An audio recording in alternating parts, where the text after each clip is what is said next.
Hello everyone, welcome to Tony Talks. Good morning, good afternoon, good evening, wherever you are watching me from. Thank you for tuning in. We appreciate you. Thank you for your comments. Thank you for your like. And if you're a new subscriber here, please don't forget to hit the subscribe button so that you don't miss out on our videos.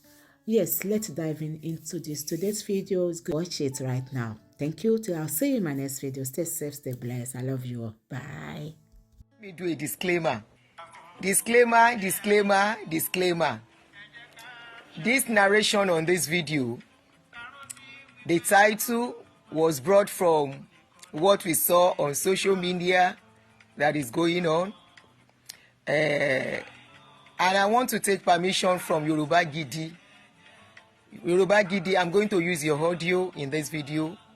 Permission to use it, please. It's to spread more awareness, so that people can be careful. I should enable stars. Just stars you enable ni. Okay. Is it enable now?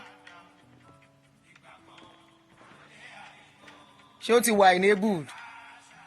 Thank you, Folashade. Ekujo meta. Olaide Alaka, good morning. Princess, thank you. I'm not from Abeokuta. I'm from Oyo State. Hi. Bolanle Salahu, how are you? Ulubusayo Alade. All right, can we go on now? Yeah, we have spent almost 5 minutes greeting each other. Don't let us waste time because it's going to be a call-in show. Call-in show. I want to make it a call-in show so that because I want to believe. I don't know if this is going to be the end of the saga. Temitope Adedeji, how are you? Lawa, good morning. I'm greeting every one of you. After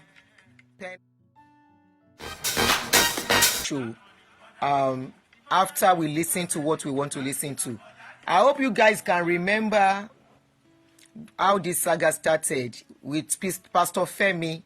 Was the first person that came out and said they were incarcerated for 9 months. For 9 years. Without giving chance to prove themselves for a long time until luck shine on them. And it was the witness they brought from the church that actually helped them out from what they brought, because at the end of the day, what they meant to throw them into jail eventually was what the judge saw and said, oh, please set these people free. So there were 3 people. Pastor Femi. After Pastor Femi, Anya, thank you. After Pastor Femi, Caleb. I don't know if that one is a pastor. A chief usher. Caleb was involved, and Henry was not the member of a church of MFM. Henry was a barber that was roped into the case, and Henry came out. Unfortunately, when Henry came out, I was out of state. I went for vacation and I couldn't do anything as a then because it was vacation. Now, the Yoruba Gidi was able to go to the town. In Femi's narration, he mentioned that he met the CSO of Olukoya, Dr. DK Olukoya of Mountain of Fire Ministry. He met the CSO in where people call Babalowo, but they say they don't call them Baba, they're actually Abalist. That he met the CSO there, and that was what started the wahala for him, because he thought he was going to speak out and expose them, so he was locked up. CSO Gbadamosi. I have the picture, but I don't think it's necessary because Yoruba Gidi has not brought it out. And I have the picture of the CSO, even his Facebook profile. I have it, And because I'm not directly involved in the case, I have to tread with caution, okay? You get what I'm saying. I'm speaking English, Emmanuel. I'm not speaking Yoruba. That's why I'm even doing the show. I've been doing the shows in English. That's why I'm doing it in English, Emmanuel, Pam. That's why I'm doing it in English. I'm going to interpret. Luckily enough, this particular session is very short. It's not a long video. It's about an hour, but 30 minutes of the time was actually the time they spent in going to the herbalist place. So I'm going to cut off that area and start from where they got to the herbalist to interview the herbalist. So on getting there, like so that was what caused all the wahala for I'm coming, please. Yoruba Gidi TV. Okay, here we go. That was what caused the wahala for them. You know, I'm just trying to recap for people who did not start with us or who may not know. And Yoruba Gidi, we should say a very big thank you to Yoruba Gidi. Please kindly share on Facebook. Come about flag you. Love and like and share on Facebook. I'm going to give you opportunity to talk after we listen to the guy. I'm going to interpret. This is why I'm doing this. I'm interpreting it to you in English. So you're going to be patient. As the guy talk, I will pause in between to tell you whatever he is saying so you can get the drift. If you have been following the video, what Pastor Femi said was not different from what Pastor Caleb or Osha Caleb said. And Henry, you know, Henry was not part of the story from the beginning until he got to jail, you know, and he was forced to tell, to say he was a witness, that he was part of the story, that he was part of the robbery gang. He was forced, you know, he was asked to witness, to be a witness against Femi. Because he refused, he was roped into the case, according to Henry. And along the line, Yoruba Gidi visited a woman rights activist to see what they could do on this case. And the woman rights activist said a lot of things that people should be very careful. That if they take you to a police station, if they are going to pie you, let them pie you. Never ever say, let them ask you to say what you did not do. That it is always a trick to get you deeper into the case.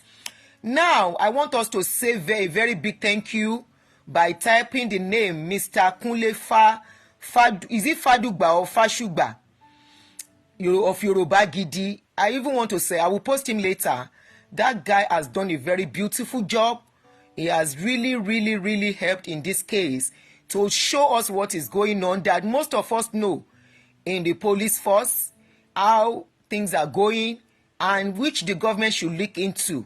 Because it is Pastor Femi today, it is Osha Caleb today, it is Henry today. We don't know who can be next, and we don't know who else is in that kind of case. Remember Richard has been rearrested again. I posted that update on Facebook. He has been rearrested, I think after a few days of releasing him. Richard's case has been arrest today, release tomorrow, arrest today, release tomorrow. Until today, is still incarcerated.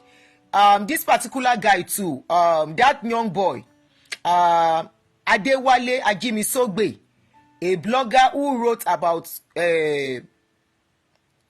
Dr. D.K. Olukoya, that guy is still incarcerated. What was it for his offense? His offense was just a civil offense, whereby he wrote that Olukoya is the criminal behind, I'm quoting what he wrote now, that Olukoya is the criminal behind everything happening in the church. And because of that, they have arrested Adewale Ajimisogbe for the past almost 4 months now. And they have not taken the guy to court. They said the guy could not meet up the bail condition. And this is a case that is a civil case. He's not even supposed to be locked up in the first place. Those are the injustices going on in the law system of Nigeria. So let us go on into Ejimare Loba, you're welcome. Everyone, you are welcome. As I welcome you all, let us go into the interview proper. And I'm taking permission once again from Yoruba Gidi on this, as I'm using this audio. I'm using his audio, not his video. All right, so after the video, after we are done listening to it, I will want you guys to call in and, you know, put in your own opinion on what has been going on so far on this case. I will interpret. If you don't understand Yoruba, be patient. I am going to interpret to you. So just sit down, take a cup of coffee or whatever, a cup of tea, water by your side, or get busy with your job, have a AirPod on, and I will interpret everything to you. Why I'm doing the interpretation is because it's in Yoruba, and a lot of people need to hear this, need to see this, need to hear, know what is going on in where we call churches that are supposed to be a place of comfort, a place of solace to people. Yesterday there was a post I did about a Winners Chapel pastor. I forgot to put it on YouTube, who knocked a minor right inside their church premises. That one is there, though he has been sentenced to life imprisonment. Those are the things we want. We want justice when there is injustice. So let us go on. Thank you everybody for being patient. Now let's go on. I'm trying to forward it. Okay, here we go. Where is my speaker? Please, can you hear? Share and go, or should I use speaker? I will interpret. I'm reminding you I'm going to interpret, so be patient, especially for most people on YouTube. Let me get my speaker. I hope I have it close by. Come on, oh, good. Go on, be.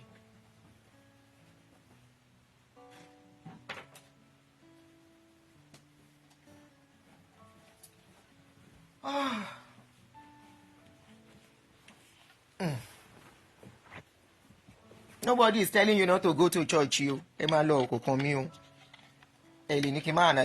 tell me not to analyze. You speaker, okay. You can't tell me not to analyze what is on social media. Power on. Okay. Bluetooth mode. Oh yeah, connect. Connected. Okay. All right. So let's start.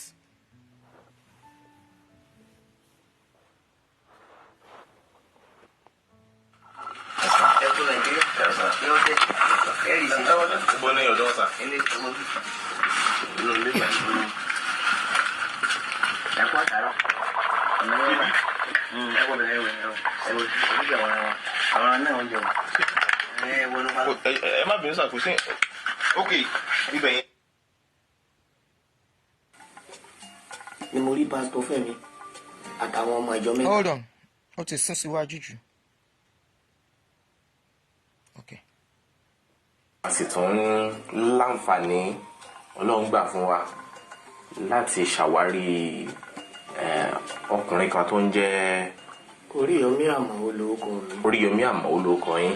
A ò ní fojú wọn síta nítorí àwọn ìdí kan, nítorí ìdí gbòsì ni for security purpose, nítorí ọ̀rọ̀ ààbò wọn ó ṣe pàtàkì, nítorí ìdí èyí la ṣe ní fi ojú wọn síta. Ṣùgbọ́n mo miss orúkọ yẹn, Ọláwálé Àmọ̀wó.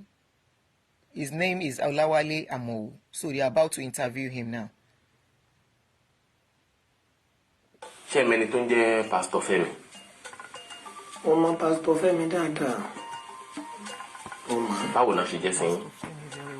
Ó jẹ́ pastor ní ṣọ́ọ̀ṣì nísàlẹ̀ General. Pastor ní ṣọ́ọ̀ṣì nísàlẹ̀ General. Oríyọmí Àmọ̀wó. Ní ṣọ́ọ̀ṣì. Thank you, mo miss Oríyọmí Àmọ̀wó. Thank you. Oriyomi Àmọ̀wó. Oriyomi, anything I miss, please just call my attention to it. Oriyomi Àmọ̀wó. I was looking at a comment then. They asked him if he knows Pastor Femi. He said he knows Pastor Femi very well. That he knows him as a pastor in the area. That is Ogbomosho. In Ogbomosho. Ogbomosho is in Oyo State. Ogbomosho ń bí. Èmi jẹ́ káfíńtà. Àmọ́ Mùsùlùmí wà o. Kristẹni wà. Ẹlẹ́sìn àbáláyé wà. Ẹlẹ́sìn àbáláyé ń bàbá mi. He said he knows Pastor Femi as a pastor and his own job is a carpenter. Remember, a carpenter was mentioned. Pastor Femi said he got a carpenter to come and roof their church in Ogbomosho then. So he said the carpenter did not come to do the job. I'm just trying to refresh your memory. And they were like, they've paid, so what is going on? So he said he asked some of the church members who knows where he stays to take him there. And on getting there, they found out that the boy, the guy said his father is not feeling okay, and they went to see the father. It was in the process he met the CSO, Chief Security Officer of Pastor Olukoya, who at the father of the capital's place. And the father of the capital happens to be an herbalist. So he said his father is an herbalist, that there are 3 types of religion. We have Christian, at least in Nigeria, Christianity, Muslim, and the traditional religion. Yes, Gbadamosi, CSO Gbadamosi. Àwọn ni bàbá mi. Kò ní sẹ́ méjì tó bójú lé ju babaláwo ni. Àmọ́ káfíńtà lè ní í ṣe. Inú ilé bàbá yín náà sì làwà yìí. Inú ilé bàbá mi lẹ́wà yìí. Ó náà wá ní wàhálà tó pọ̀. Ká tó láǹfà. My father has always been an herbalist, and this is his house. I'm staying in his house. This is his house. That's what the guy is telling the Anchor Yoruba Gidi TV. Láti mọ ibi yìí. Ṣùgbọ́n a dúpẹ́ wípé gbẹ̀yìngbẹ̀yìn aláǹfààní àti rí ọmọdé kan tí ó mú adé bí lẹ́yìn ọ̀pọ̀lọpọ̀ wàhálà. A dúpẹ́. Ó ní ìdí tá a fi wá. Ṣé ẹ bínú? Mo lè bínú. Ṣé àyà yín ò máa já? Mo lọ fẹ́ já láyà. Ìdí tá a ṣe wá ó ṣeé ṣe tó bá yẹ pé máa ń wo ẹ̀rọ ayélujára dáadáa tẹ máa ń wò ròyìn ẹ ti mọ̀ nípa tí a fi wá. Ìdí tá a fi wá ni wípé àṣà alábàápàdé Pastor Fẹ́mi wọ́n ní wọ́n jìyà ìmọ̀dí lọ́gbà ẹ̀wọ̀n fúdìdí ọdún 9. Nígbà tá a wá ń béèrè báwo ni wọ́n ṣe jàjàbọ́ kúrò lọ́gbà ẹ̀wọ̀n, wọ́n wá ṣàlàyé pé Ọlọ́run lo àwọn kan fáwọn láti lè jáde kúrò lọ́gbà ẹ̀wọ̀n nítorí pé àwọn mọ̀dí ọ̀rọ̀ tí wọ́n fi ìyà jà wọ́n lé lórí.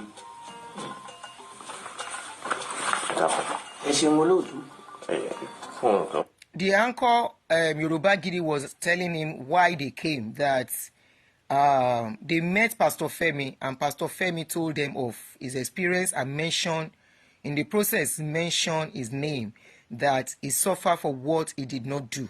So the Alabali's son, Muriyomi Amowu, is about to speak on what he knows about the case.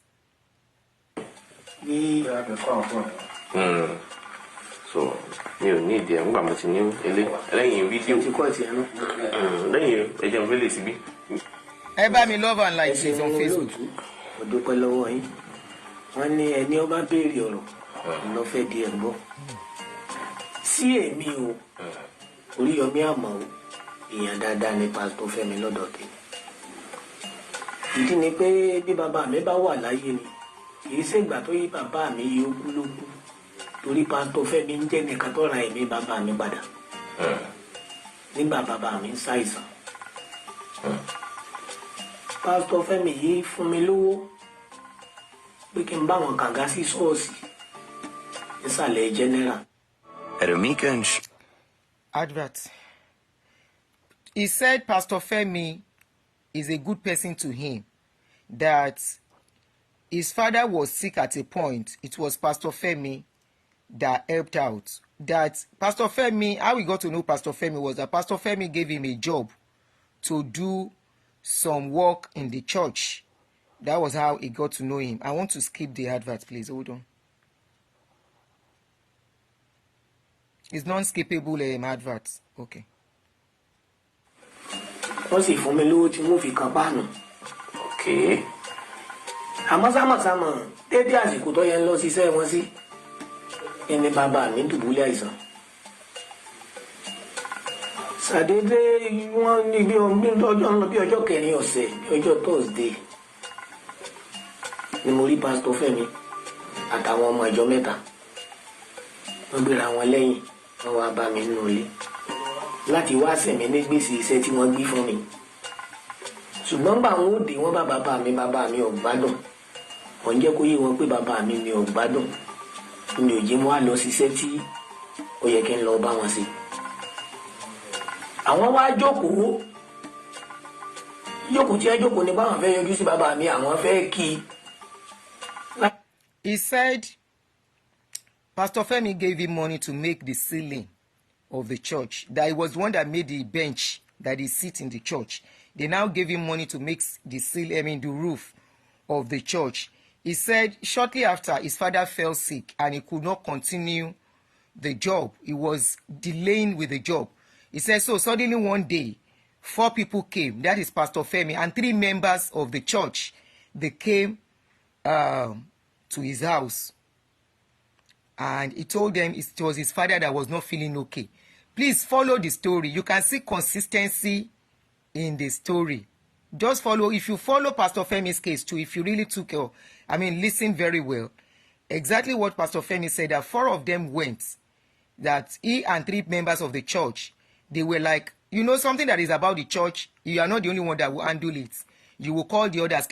Why have they not done this thing? Okay, let's go. So they carried themselves, about 4 of them. They went to see the carpenter, which is Oriyomi Amowo, the son of the herbalist. And they got there. Okay, let's go on. Jáde rọ̀ mi bóyá bàbá mi gbádùn àbí ò gbádùn. Wọ́n wá ń ṣàlàyé fún ọlọ́jọ́ ń pé bàbá mi lálejò nínú ilé. Bàbá tẹ̀ ní ò gbádùn. Mo ló ti rálejò tó ní, wọ́n lálejò ń bẹ lọ. He said when they got there, he told them the father is not feeling okay. They now said, your father is not feeling okay. Okay, let us see your father. He now said, my father has a visitor. That is the herbalist son.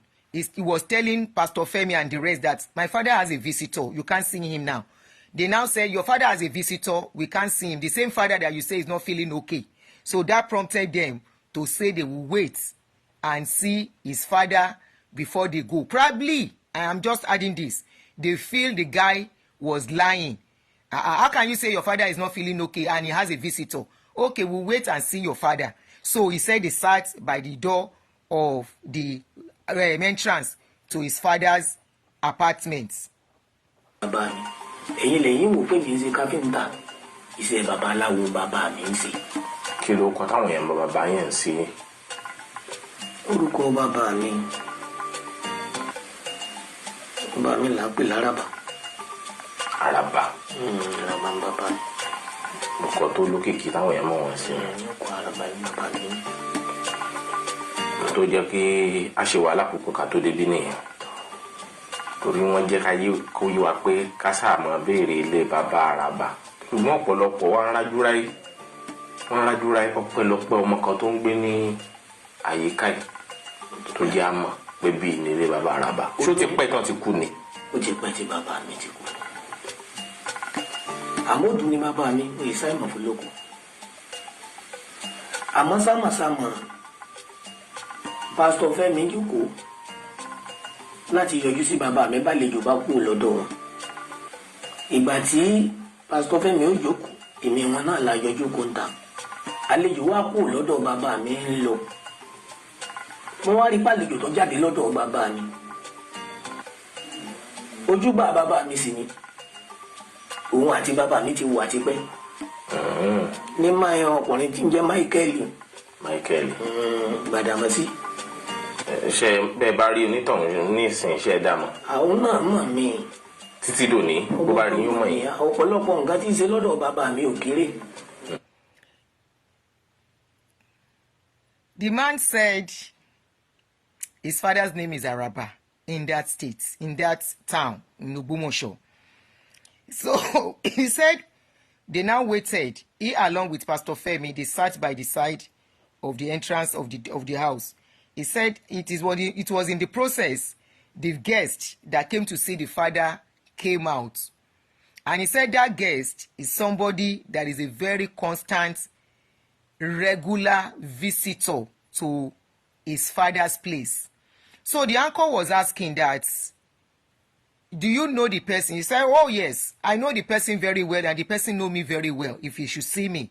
So the uncle is about to show him some pictures to identify, I don't want to put his video, to identify CSP Gbadamosi, who is still a member of Mountain of Fire Ministry. ó láwọn àgbà kan tó ní òun lọ́gá kan wájú tí bàbá mi bá sáyé tán. ọ̀gá. bẹ́ẹ̀ ni ó lóun lọ́gá kan wájú tó máa tẹ̀lé òun sì fẹ́ kí ìbọn bá bàbá mi lọ sáyé tán fún gbà. nígbà bàbá mi bá sáyé tán wọ́n bá ṣàfòràn wọ́n sì bá. He was asking that, are you sure you really know this man? He said, I know this man very well. He's a regular visitor here.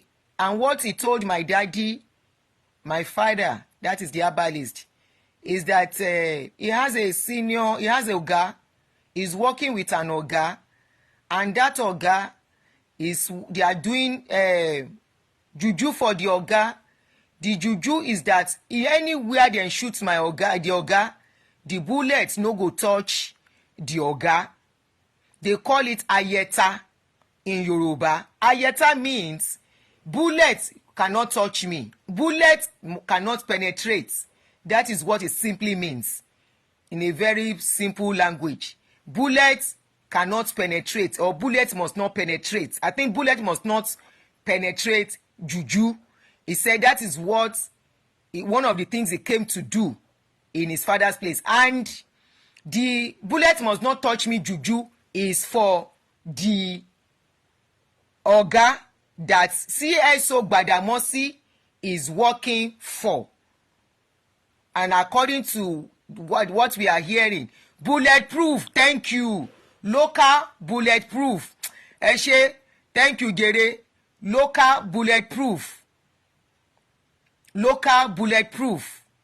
Local bulletproof. Still bullet must not touch me. Bullet, local. Thank you for that. I'm trying to speak in a language, the most simplest English language everybody can get. Local bulletproof, traditional bulletproof, juju bulletproof, whatever name you want to call it. He said, and that thing is meant for his oga that he is working for. Remember, they said he's working for Pastor DK Olukoya. So probably the bulletproof, local bulletproof, traditional bulletproof is meant for him. bẹ́ẹ̀ ni ǹjẹ́ ó yé mi ń gbẹ́jọ́ yé bàbá mi ní gbàǹgbà yé bàbá mi pé òun fẹ́ ògùn tí àwọn ọmọ ìjọ òun ò fi pọ̀ bàbá mi náà ló bá sáwọ́rù gbà. There was even a time he came on behalf of the oga and said they need juju that will make followers to be plenty.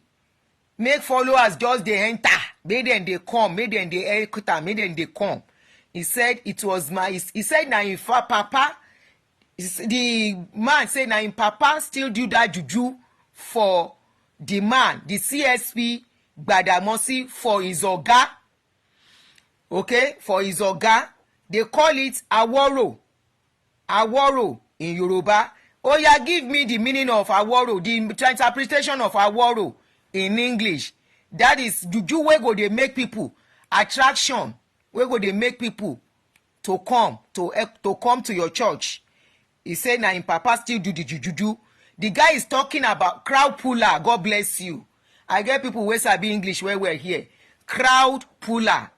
He said it was still the father that did that crowd puller. He said he's trying to confirm that he knows him very well, that those are the kind of job they have been doing for them, that they did crowd puller juju for them. náà ní chọ́ọ̀chì ni àbí ọ̀gá ẹ̀ ló. ó lóun tẹ̀ lọ́gàá kan. ok. ó lóun tẹ̀ lọ́gàá kan. ok. n tó sọ nígbà náà ó lóun tẹ̀ lọ́gàá kan ló wí bóun ò sì fẹ́ kí bàbá òun pé àti pé gbogbo àwọn táwọn wò pé gẹ́gẹ́ bí olùṣọ́ àgùntàn ó níbi òǹkàlùkù fara sí òun náà sì ṣẹ̀ṣẹ̀ súnmọ́ bàbá mi ó ti wà pẹ̀lú bàbá mi tipẹ́. He said they need that bulletproof, native bulletproof, local bulletproof, traditional bulletproof, so that gun no go touch them. He said not only that, he said the guy has been with his father for a long time. He said no be today. He said apart from that, he said the guy dey always talk say shebi dem be pastor, but now all these pastors get where dem dey hide their body, where dem dey hide, dey collect power. Na the guy talk am, no be me. That is apart from the crowd puller, they need to fortify themselves for a lot of things to do the job they are doing, which is the job of God, the work of God. no be me talk am, na wetin we dey hear. sámọ̀sámọ̀ ìgbà tí àlejò wò lọ́dọ̀ bàbá mi tí ń jáde lọ mo sáré pé pásítọ̀ Fẹ́mi bẹ̀rẹ̀ sí wo àlejò náà ń wò wọ́n àmọ́ kò yé mi àlejò ń wo pásítọ̀ Fẹ́mi náà ń wo àlejò lédè kan.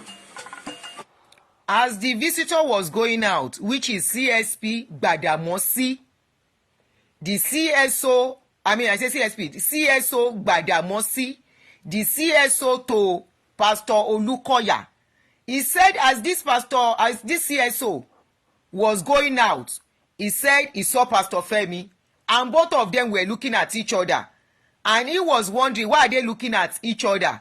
CSO was looking at Femi, Pastor Femi sef was looking at CSO. Na him be say dem jam each other.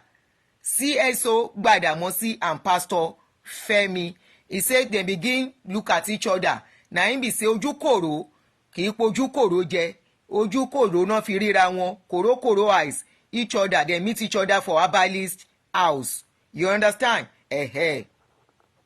Pastor Fẹ́mi dìde wọ́n lọ kí bàbá mi náà kí wọn. Àwọn ni wọ́n fún mi lówó tí mo fi gbé bàbá mi lọ síbítù. Pastor Fẹ́mi ló fún mi. Àwọn ni wọ́n fún mi 25,000 gbà tí mo fi gbé bàbá. Somebody is correcting me here. Thank you very much, Olumide. He said na customer. CSO was a regular customer in the herbalist place. That customer, not visitor. Customer. So I'm correcting it. Thank you. Was a regular customer for in Papa place, for the herbalist place, you know, for all kind of juju, protection, crowd puller, and fortifying of a lot of things. Make we dey hear. Anything where I say, you must believe. Anything where I say, you must to do. You cannot question me. Na different thing. He say they can't do there. Let us continue.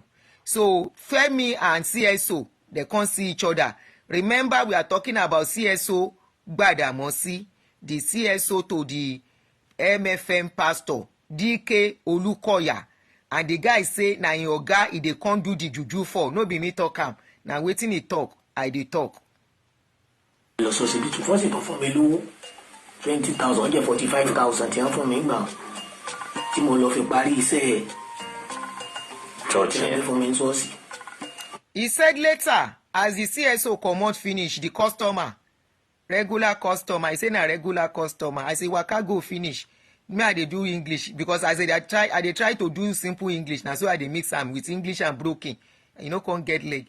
He say as the CSO comot finish, na so Femi come go inside. See him papa say for real him papa no way. He come give am 45,000 naira to help for the treatment of him papa as at that time.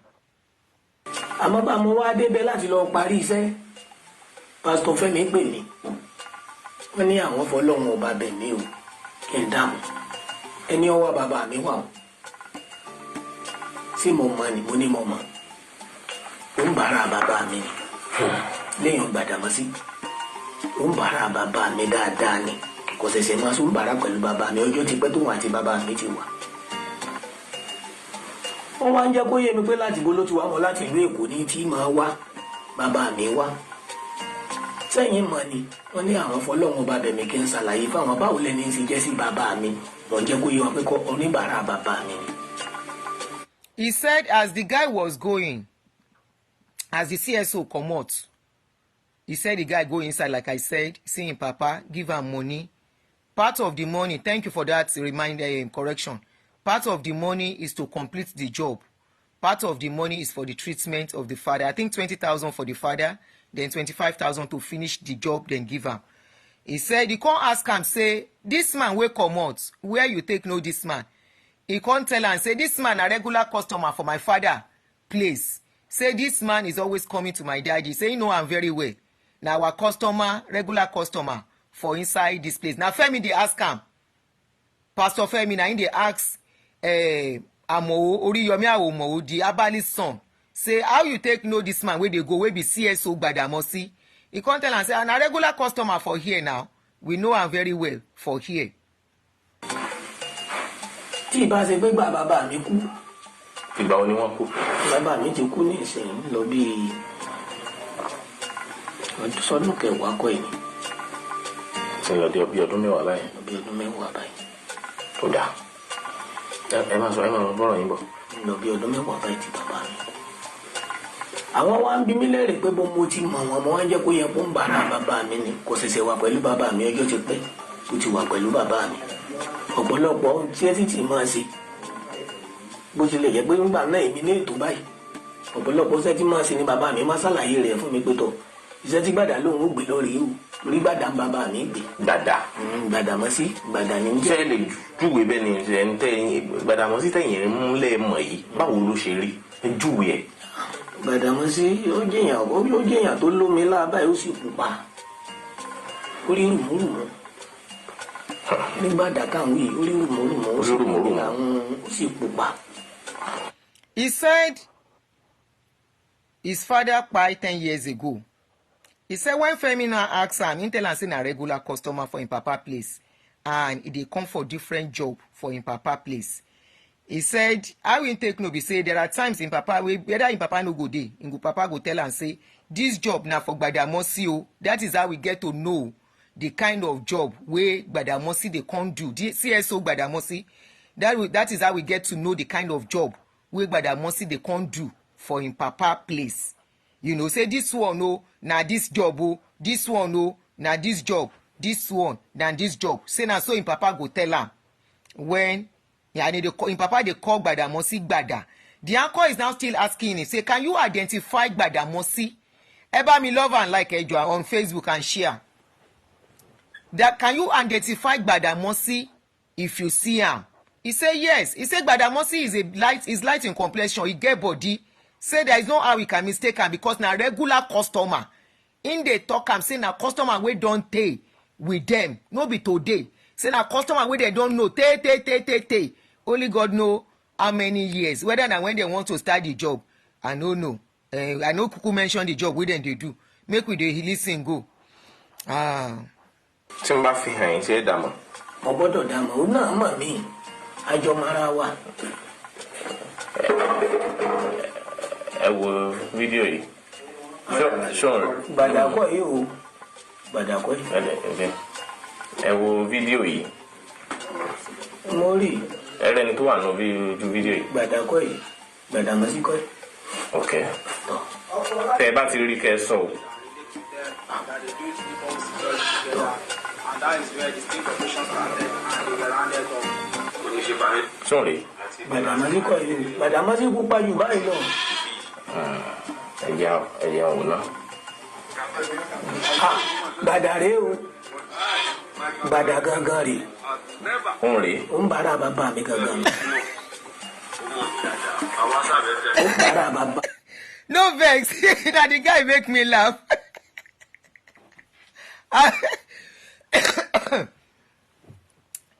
The anchor was Yoruba Gidi was trying to tell him, show him different. That was why I showed you that video. He was trying to show him different pictures of everybody that he has on his phone. He showed him one. He said, no, this is not Gbadamosi. He said, Gbadamosi na light person. He showed him another one. He said, no be that one. He can't show him one. He said, this is Gbadamosi now. He said that my papa, now my customer, now my papa customer. This na my papa customer. Now correct customer for my papa. That's what got me laughing. So no vex.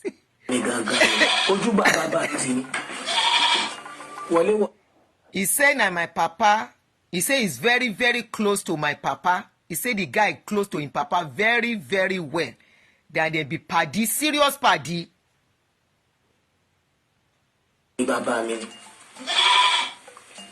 lẹ́yìn tó jẹ́ pé bọ́ bá rí mi báyìí ní ìṣe kò lè sọ pé òun ọmọ ni. ṣùgbọ́n ẹnì yìí máa ṣàlàyé nǹkan kan lẹ́nu àìpẹ́ wípé òun máa ń gbọ́ pé ìlú Ògbómọ̀ṣọ́ wà ní òun ò tẹ ìlú ìrí. He said adverts. He said Gbadamosi cannot say he doesn't know him. The guy say lie. Gbadamosi can never say he doesn't know him. The anchor now said, but Gbadamosi denied that he doesn't even know where they call. That he only hears about somewhere where they call Ogbomosho. He has never been to Ogbomosho at all. I'm trying to pause. I mean, there is adverts in it. Oh, okay, adverts call. Oh shoot, sorry. Okay, it was advert. Skip. Okay. kó lọ ọ̀hún tí fi ń sagbá ń bolú ti gbà òun bàbá mi jọ wà ní. Kíní yóò hàn mọ́ o. àwọn rúnmọlẹ̀ sí màpò òun bàbá mi jọ wà ní. àìmọye iṣẹ́ tí bàbá mi ti bá ṣe tí èsì ìṣe méjì tí èsì méjì tí èsì mẹ́ta tí èsì mẹ́rin gbàdá wá lòun ọmọ Ògbómọ̀ṣọ́ mọ́. àyọrọ o. ọ̀dà ìwé tí mo mú lọ́wọ́ yìí ṣe é mọ bó ṣe jẹ́. ìwé yìí ni ìwé ẹjọ́ tí wọ́n ṣe. Let me try and do something. láàrin àsìkò tí ẹjọ́. aṣebi ń gbàdánù bí ọba ní aṣebi ní kò ní sọ pé òun ò délé rí gbogbo ń tọ́ wá kó lọ ọ̀hún tí fi ń sagbá ń bolú ti gbà òun bàbá. He said Gbada can never say he doesn't know him. That where Gbada they see waiting they take do power. He said Gbada can never say he does not know him at all. He said he can never deny that. àwọn rúnmọlẹ̀ sí màpò òun bàbá mi jọ wà ní. àìmọye iṣẹ́ tí bàbá mi. He said even the ancestors, in Papa ancestors, know say Gbadamosi and in Papa be correct party. They be serious party. He said he can never deny it. tí èsì ìṣe méjì tí èsì méjì tí èsì mẹ́ta tí èsì mẹ́rin gbàdá wá lòun ọmọ Ògbómọ̀ṣọ́ mọ́. àyọrọ o. ọ̀dà ìwé tí mo mú lọ́wọ́ yìí ṣe é mọ bó ṣe jẹ́. ìwé yìí ni ìwé ẹjọ́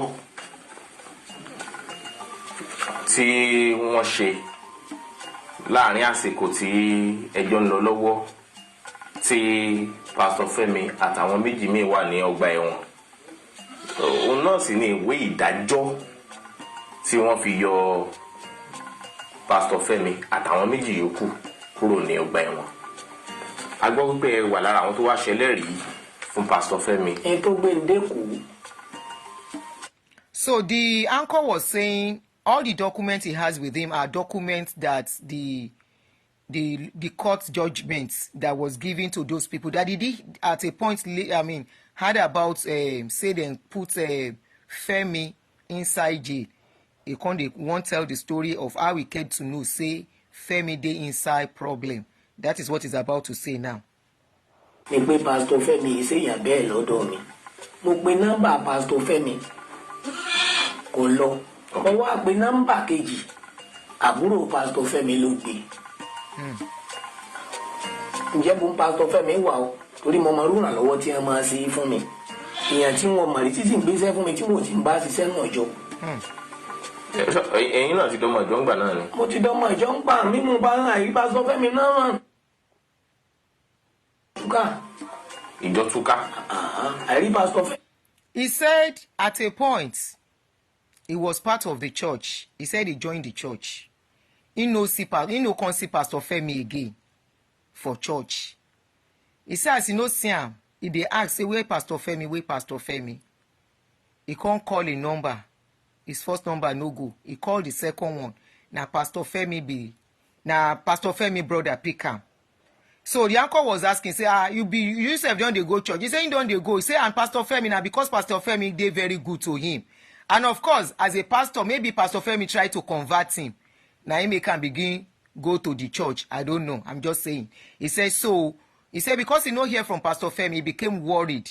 He can't call him. The first number no go, can't call him. The second number, now him brother pick. torí ìròyìn tí Pastor Fẹ́mi jẹ́ nínú ìjọ ó jẹ́ nìkan tó jẹ́ pé bí ọ̀bá rọ̀ máa jọ yóò wọ̀ máa jọ kan. He said Pastor Femi used to be a very nice person.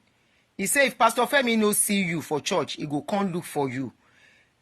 Somebody wrote something here, be truthful and be good. You shall reap it one day. This is exactly what played out in this story. Make we dey hear go. ìjọ tá a sì ń wí láyé ìgbà náà nìyí kò jọ bí pẹpẹ ọjọ́ kan ní a fi kó jọ ń gbà wọn léyìí tó sì dá mi lójú torí mi mọ kàga àkọ́kọ́ wọn. àga àkọ́kọ́ tí wọ́n fi jókòó ní ìjọ ẹ̀yin lẹ́kàn. bẹ́ẹ̀ ni. ṣé pàpà kan páànù ṣọ́ọ̀ṣì wọn. apapa kan pẹpẹ sí lórí tá a kan páànù lé lórí. pásítọ̀ Fẹ́mi ló fún mi lówó ń gbà wọn bẹ́ẹ̀ ni. ẹ máa sọ̀rọ̀ yín lọ ń bí ẹ bá délẹ̀ kan. sámọ̀ nítorí wàá mú mi gbé ndéko mo pe nọ́mbà pásítọ̀ Fẹ́mi àbúrò wa gbé ìgbà tábúrò gbé kọ́ nítorí sọ fún mi ni pé pásítọ̀ Fẹ́mi ó ti dèrò ẹ̀wọ̀n kí ló lè gbólóore mi dẹ́wọ̀n. mo wá gbéra mo lọ Èkó nígbà wọn dé Èkó wọn ní ọjọ́ ní pásítọ̀ Fẹ́mi ó jẹ́jọ́. He said when he called the brother, say, where is your brother? Now the brother tell am say, Pastor Femi, where you dey ask for? He dey prison. He say prison. Wetin do am where he go prison? He say as somebody that where dey good like that, wetin go carry am go prison? He say na that day he carry himself say he wan go see am for Lagos. He say as he get to Lagos, it now coincidentally happens to be the day they were going to court. Say na so he reach Lagos. bọ́sọ̀jọ́ tó fẹ́ jẹ́jọ́ ní kóòtù. mo ní láti lọ kóòtù pásítọ̀ Fẹ́mi ṣe gbogbo tí ẹ̀sùn tí a fi káyìn kọ́ máa ń pa ẹ̀ kò máa ń pa ẹ̀ rárá torí pé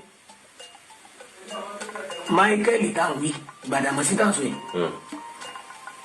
ojúgbà bàbá mi kò ṣẹ̀ṣẹ̀ wà pẹ̀lú bàbá mi ọjọ́ tí pẹ́ tó ti wà pẹ̀lú bàbá mi. ṣé ń gbé wá dé kóòtù ìjọ náà sójú yín kojú ilé ẹjọ́ tí Gbàdàmọ́sí wà ó sí ilé ẹjọ́ ńjọ́ náà. Gbàdàmọ́sí wà ilé ẹjọ́. ẹ sì ríra. àríra Gbàdàmọ́sí mà mí kéèsì rẹ ojú ni mí ní sáyẹn. ṣé ẹ kíra ilé ẹjọ́. kíra. He said when he got to Lagos, it was the day they were to give judgment to their case. He said so he went straight and followed to the court. On getting to the court, he said he saw CSO Gbadamosi again. He said that the uncle was now asking, you guys, two of you saw? He said, yes, we saw each other. Did you try to greet? He said he greeted Gbadamosi, but Gbadamosi never responded. Òkì mi. Ẹ̀yin náà ò sì kí. Èmi kì kò dáhùn. Èmi kì kò dé mi lóhùn. Kìí ṣe pé ó mọ̀ mí ó ti mọ̀ mí ti pẹ́. Kìí ṣe pé ó tẹ̀sẹ̀ mọ̀ mí. Ọ̀pọ̀lọpọ̀ nǹkan tí ó bá yẹ kágbàlagbà ó ṣe tí wọ́n bá fẹ́ tí ó méke sí bí alọ lílọ lójú ọlọ ni o bí kàn bá sìngbẹ́rẹ́ fún yàn ni o èmi bàbá mi máa rán. Bẹ́ẹ̀ bá fẹ́ sìngbẹ́rẹ́ fún Mr. Gbadamosi tẹ̀ sọ yìí. Gbogbo nǹkan tá a bá sí. Ẹ̀yin lẹ máa ṣe. Èmi ni bàbá mi ọ̀ràn ó lójú nǹkan àgbàlagbà sí máa àgbàlagbà ní bàbá mi. He said Gbadamosi cannot deny knowing him because when Gbadamosi comes to his father, there are some job he will be the one to do it because his father is old to do some things. Sometimes incision, he say na him in papa they send to do incision.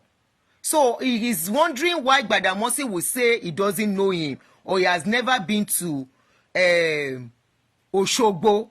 He said Gbadamosi is lying. Gbadamosi cannot deny knowing him. He said because there are a lot of job he will be in papa will delegate him to do. Say so in the wonder why Gbadamosi they say no am.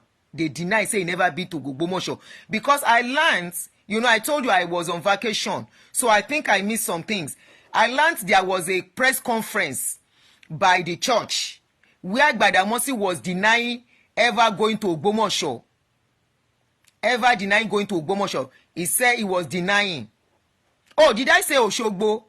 Oh, okay, it's Gbomosho, sorry. Emma Bino Gbomosho. That was a mix-up.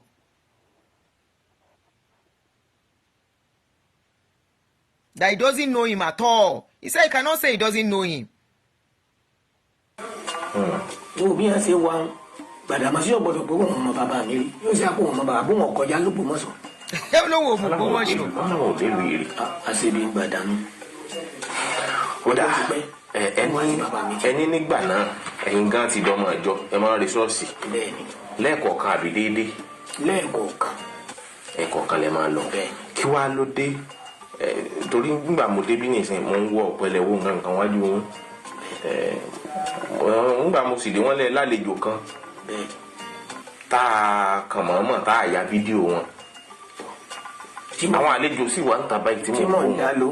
Ẹ dákun ẹ̀yin ọmọ ìjọ MFM ẹ ṣáà ti ń lọ ṣọ́ọ̀ṣì ńgbà náà wọ́n ti ń wàásù fún yín ẹ̀yin lẹ kan ṣọ́ọ̀ṣì ẹ̀yin lẹ kàga ṣọ́ọ̀ṣì èyí ti rí tẹ́ tún padà sídìí iṣẹ́ bàbá yín àbí lọ church mọ́ ni. abínibí mi ni. The uncle was asking the guy, he said, Shebi, you said you have started going to church at a point. He said, but I come here. It seems that I'm seeing oracle, this, you know, all these things that herbalists use. I'm seeing it here. And I see people, there are a lot of people outside. And I saw somebody coming out of this place that you used to be MFM member. What are you still doing with all these things? The guy say, now the thing where them born I'm inside. He cannot leave it. So it was actually oracle. So he probably was doing it along with church. He was joining both together. Ibi abi mi sí rèé. Kí ló wá dé tẹ́ fẹ́ mọ́ lọ church ńgbà náà?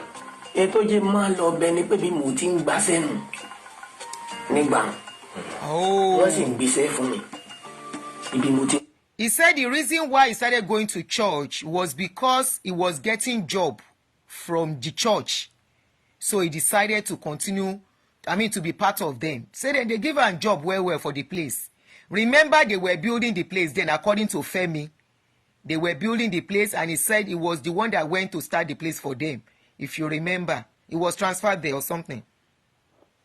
Pastor Femi, if you come here, you can say, "Can you come office?" Into man parent, oya wa se. Iti mo bi so fún yín bó ti yẹ kí bàbá mi ó kú ti pẹ́. E bo ló fún mi lówó tí mi tọ́jú bàbá mi gbà. Torí pé wá wò mí. Nílé pé mo ti wá parí iṣẹ́ ìjọ. Ṣé àwọn mọ̀ pé ọmọ babaláwo ni kí wọ́n tó wá?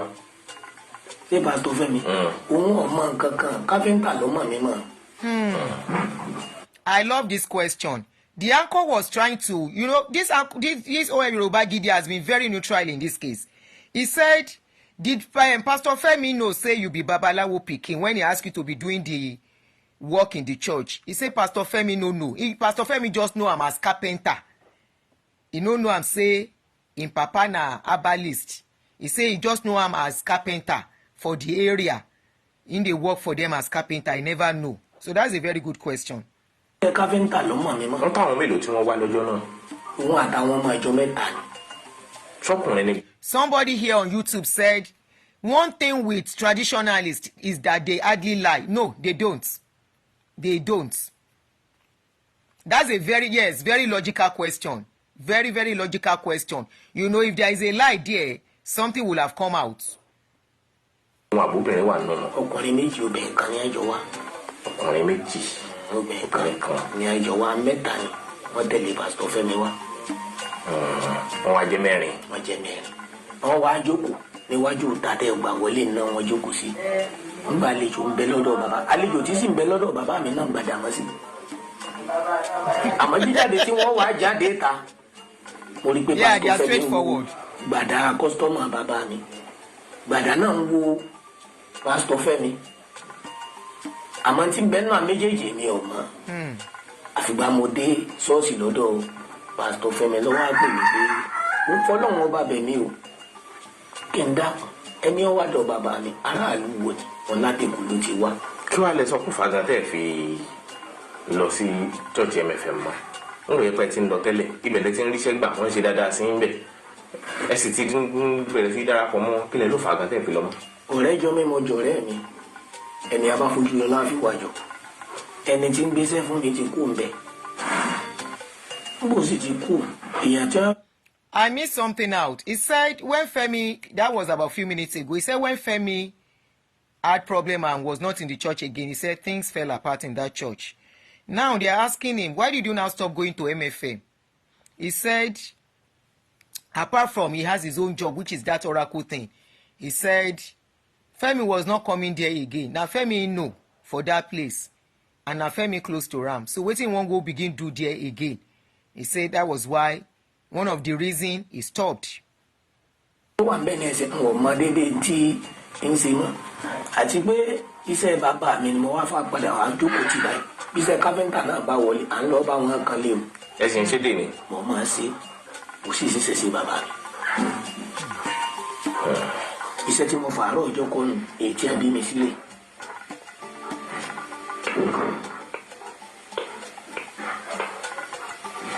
Ẹ ṣé n ta torí ẹ̀ wá síbí. mo dúpẹ́ olóòtú àmọ́ sámọ̀sámọ̀ ní tí ó dé ìmẹ́ lójú ni pé gbàdá ọ̀hún kan ń kọ́ bẹ́ẹ̀ bàbá rí ẹ bá ṣàlàyé fún pé bàbá mi ti kú o. Ní wàhálà ni máa yí. He said if they see Gbadamosi, they should help him to tell am say im papa don go, im papa don kpai o, in case Gbadamosi no know. He say Gbadamosi cannot tell am say he no know im papa, say na correct customer. Remember in Femi's case, he said Femi narrated that this guy was one of the witnesses that came to the court and narrated some things to the court that made him to be free today. Apart from the fact that MFM, all their witnesses wey dem bring, their story no tally. Dem just dey say different stories. You know, there will be cross-examination when you go to court, especially when God is on your side and it is time for freedom. Excuse me.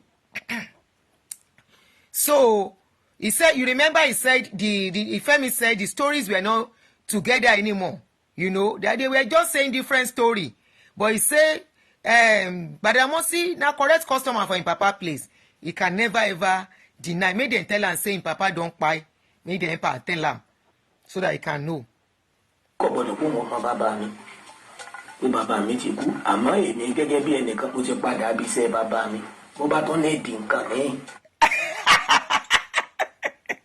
He said in case Gbadamosi, CSO Gbadamosi, the chief security officer to Pastor DK Olukoya of MFM, he said in case he still need help, he said he don dey do the job wey him papa leave, Gbadamosi can come and patronize him.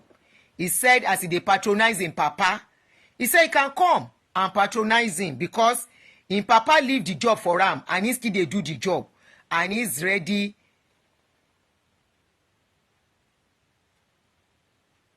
He's ready to give them work for them. And that is the son of the herbalist Oriyomi Amo. Is advertising himself to Gbadamosi. Say quick Gbadamosi no run. Make it come. In case they need to renew all the ones wey dem don do. He's saying they available. Oh yeah. Na yeye man. Okay, see me. No si basi. Torí bára bàbá mi. Somebody here said Talabi Olugbenga Adeyemi. He said, sorry, this interview is like Yoruba movie. When you go through some storms in life and you come out to tell the story, it dey be like movie. If you have been following the story, Talabi, if you follow what Femi said, every one of us that heard it was like a story. It was shocking. Caleb came. It was shocking. We didn't experience with them. We experienced it with them. We were not there. We no follow them enter prison. But Femi, we saw the bullet in his leg. The bullet still there. I don't know the plans they are having. Maybe they go down remove am. And I like movie they be when somebody they narrate wetin dem go through, especially this kind of story where dem deal with person as if to say dem be God. Henry too came out. We couldn't do Henry case because I was on vacation at that time. But I watched his video where Henry at a point even got annoyed with Pastor Femi because Pastor Femi still dey do gym. Now so Henry dey vex. We cannot do Henry or maybe later, maybe some other time because I really want people to call in on this show.